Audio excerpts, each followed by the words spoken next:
But what I really wanted to talk about today was the corruption of the family. The corruption of the family.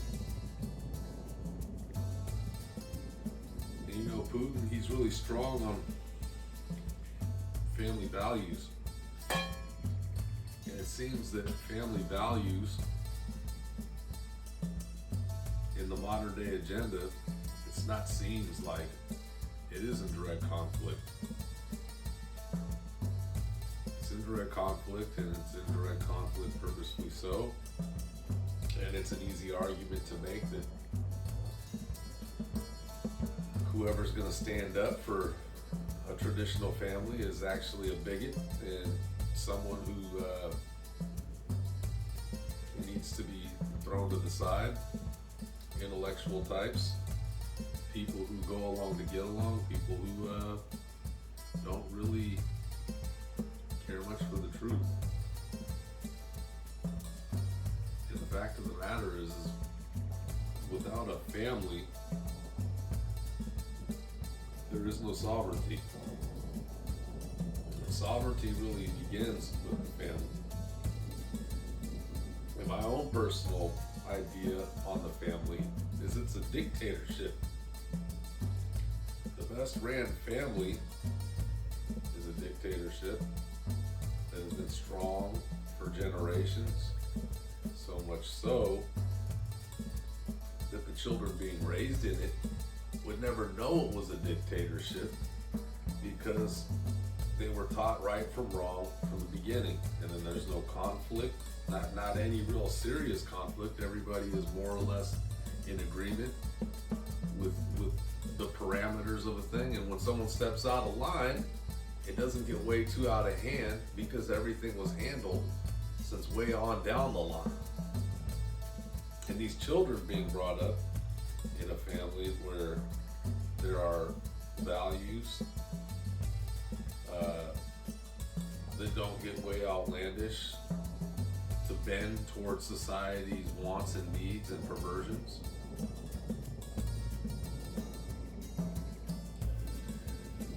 They don't ever see, and it's never actualized as a dictatorship because things run smoothly. So there's no real reason to raise your hand. And within these families, there's freedom on the outside because these families are moral from the inside. So when you go into the outside world, people are going to be on their best behavior and they know how to behave. And being that everything's so corrupt, and I'm not necessarily the best person to speak on it, or so it could be said. You can quickly frown and turn away and not listen to what I have to say.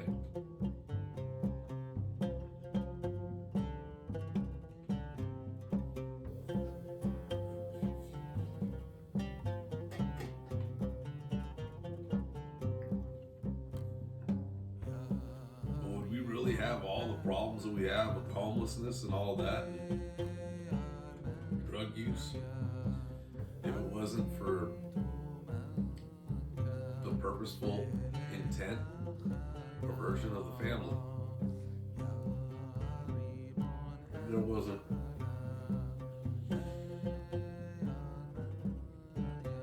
or better yet, if there was a mentorship that passed on down the line. If long ago someone held that line,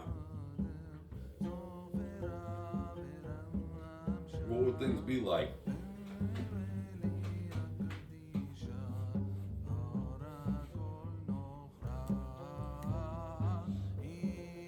What would they be like?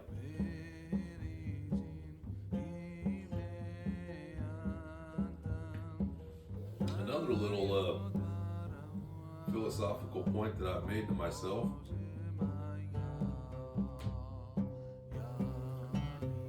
that the founders, when they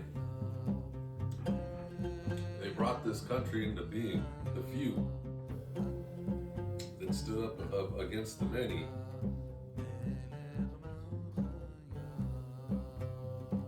when those handful of brave souls, so to speak, took on the British, and they took on their oppressors, and instead of wanting to be safe and second class, they decided, you know what?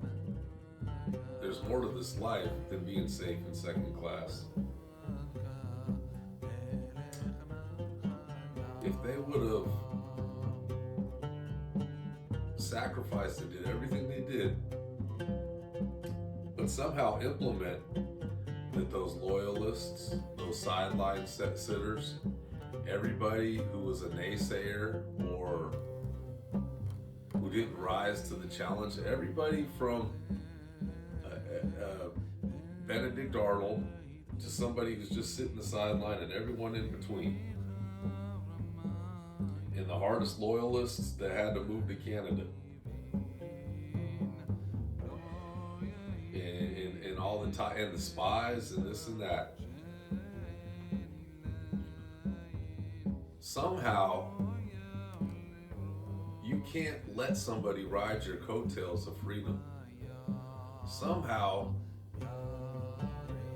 it's almost like you have to take an example from the left. You have to become what you fought against, which is the conundrum. But all the while, what needs to happen, or what I see as could have been the change that would have helped to bring things to a more balanced idea of what the forefathers really fought for and really strived to become as a collective, was to make those who sat it out, who were loyalists, who were Benedict Arnolds, who were spies, who gained much off being go along to get along, earn their freedom. Prove and demonstrate that you are worth your freedom. You don't just get to come in on the show. You don't just get to come in and ride along and have a free ride. You need to demonstrate that you're worthwhile, that you are going to pull your weight, that you're going to actually do something to demonstrate that you believe in this too, that you're going to be in the spirit of this thing. Once you just kind of like broad stroke, okay, everybody go home and let's just celebrate this newfound freedom and let the upper echelons of this thing work it out, it coils back up towards this energy, this stored energy of corruption that's going to spring, and it's sprung, and it's not their fault. It's not anybody's fault necessarily. It's just, I think it's one of those things where without the true demonstration in earning your freedom, you're always going to have this cycle of corruption.